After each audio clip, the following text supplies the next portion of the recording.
गांव नयनपुर की सुंदरता का सबसे बड़ा कारण था उसके बीचों बीच फैला नीला सा तालाब।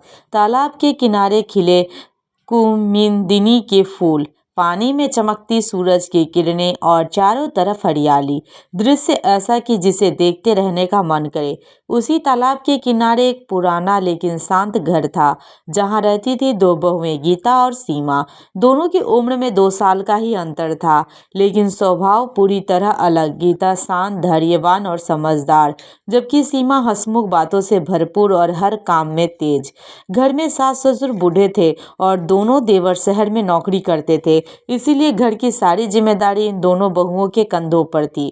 गीता की शादी को 3 साल हुए थे जब वो इस घर में आई, तो घर की सबसे प्यारी चीज उसे तालाब लगा था।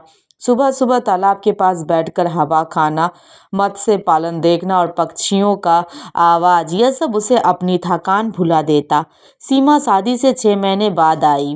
पहले दिन ही तालाब देखते ही बोल उठी, अरे वाह, यह तो घर नहीं स्वर्ग है।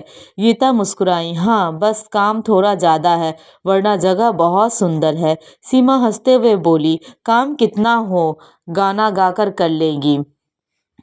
और सच में दोनों मिलकर हर काम हंसते बोलते कर लेती थी। तालाब के किनारे उनका यह घर सिर्फ मिट्टी और लकड़ी का नहीं था, ये रिश्तों, जिम्मेदारियों और प्यार से बुनी एक दुनिया थी। सुबह 4 बजे दोनों बहुएं उठ जाती। गीता चूल्हा जलाती और सीमा तालाब से पानी भर लाती। तालाब का पानी इतना साफ था कि पीने, पकाने और धोने तक के लिए इस्तेमाल होता था। कभी कभी सीमा पानी भरते भरते तालाब के कछुओं से बातें कर लेती, अरे छोटे महाराज, रास्ता तो दे दो। और गीता दूर से हंसकर कहती, सीमा, अगर जानवरों से भी दोस्ती कर ली है तो यह पानी भरना आसान हो जाएगा। दोपहर में दोनों सास के साथ बैठकर पापड़ सुखाती। तालाब की ठंडी हवा पापड़ को जल्दी सुखा देती।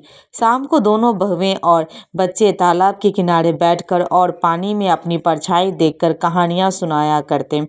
एक बरसात का मौसम आया, हवा तेज, बादल घने और तालाब उफान पर। 3 दिन लगातार बारिश हुई। तालाब का पानी बढ़ने लगा और घर के पीछे की कच्ची दीवार गीली होने लगी। सास घबराकर बोली, बहुएं, अगर तालाब का पानी घर की तरफ आया तो हमारा सामान बह जाएगा।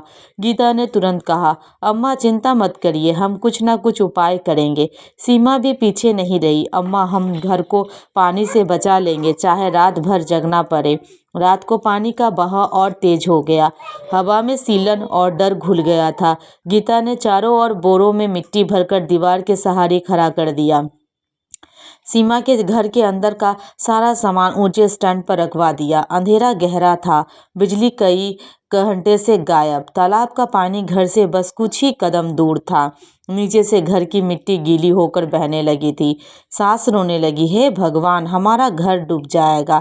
सीमा ने उनका हाथ पकड़कर कहा, अम्मा, हम दोनों बहुएं हैं ना, जब तक हम हैं कुछ ही नहीं होगा। गीता ने दिया जलाया और कहा, घर की रोशनी डर को भगाती है। दोनों ने मिलकर घर की कमजोर जगहों को संभाला।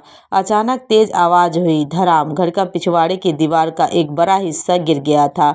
घर डगमगाया, पानी अंदर घुसने लगा। सीमा घबरा गई, गीता दीदी, अब क्या करें? गीता ने फौरन पकड़े हाथ छोड़कर बोली, हम सबको दूसरे कमरे में ले चलते हैं, यह हिस्सा ज्यादा मजबूत है। दोनों ने सास ससुर और बच्चों को सुरक्षित कमरे में पहुंचाया। फिर बाहर आकर तेज बारिश में मिट्टी भरी बोरियां खड़ी कर दी। गीता के हाथ गीली मिट्टी से भर गए। सीमा की साड़ी भीगकर भारी हो गई, पर दोनों पीछे नहीं हटी। जब तक पानी को रोक ना लिया तब तक काम करती रही। भोर होते ही बारिश धीमी हुई। तालाब का पानी नीचे जाने लगा। हवा ठंडी थी, पर मन में कम गर्म जोशी थी। गीता और सीमा तालाब के किनारे खड़ी होकर अपने द्वारा बचाए गए घर को देख रही थी। सीमा बोली, अगर हम दोनों साथ नहीं होते दीदी, तो यह घर बच नहीं पाता। गीता ने मुस्कुराया, छत अलग हो सकती है, पर घर तभी बनता है जब दिल जुड़े हों। उनकी हिम्मत देखकर पड़ोसी भी मदद को आ गए। अरे गीता, सीमा तो पूरे गांव की शान है, कोई बोला। किसी ने कहा, हमने देखा है कैसे दोनों बहुएं बारिश में घर संभालती रही। सास गर्व से बोली, मेरे घर की 2 बहुएं नहीं, 2 देवियां हैं। बरसात खत्म होने के बाद दोनों ने तय किया कि अब घर को मजबूत करना जरूरी है। दोनों ने मिलकर पापड़, बड़ी और अचार बनाकर बाजार में बेचना शुरू किया। तालाब के किनारे उनका छोटा सा ठेला शुरू हुआ, बहू बाजार। इसके चलते घर घर में पैसे की कमी दूर होने लगी। कुछ ही महीनों में उन्हें अपने घर की टूटी दीवारें पक्की करवाई। तालाब का पानी अब उन्हें डराता नहीं था, क्योंकि अब उनके रिश्ते मजबूत थे, हिम्मत ज्यादा थी और सपने बड़े। तालाब की लहरें शाम को जब चांद की रोशनी में चमकती तो गीता और सीमा घर की सीढ़ियों पर बैठकर बातें करती। दीदी, यह तालाब हमें डराता भी है और प्यार भी सिखाता है, गीता मुस्कुराकर कहती। हाँ सीमा, तालाब का पानी बढ़े या घटे, पर हमारी दोस्ती हमेशा गहरी रहेगी। उन दोनों का हिम्मत, एकता और मेहनत ने साबित कर दिया कि तालाब किनारे बना मिट्टी का घर भी मजबूत हो सकता है, अगर वहाँ दो सख्त बहुएं साथ खड़ी हो।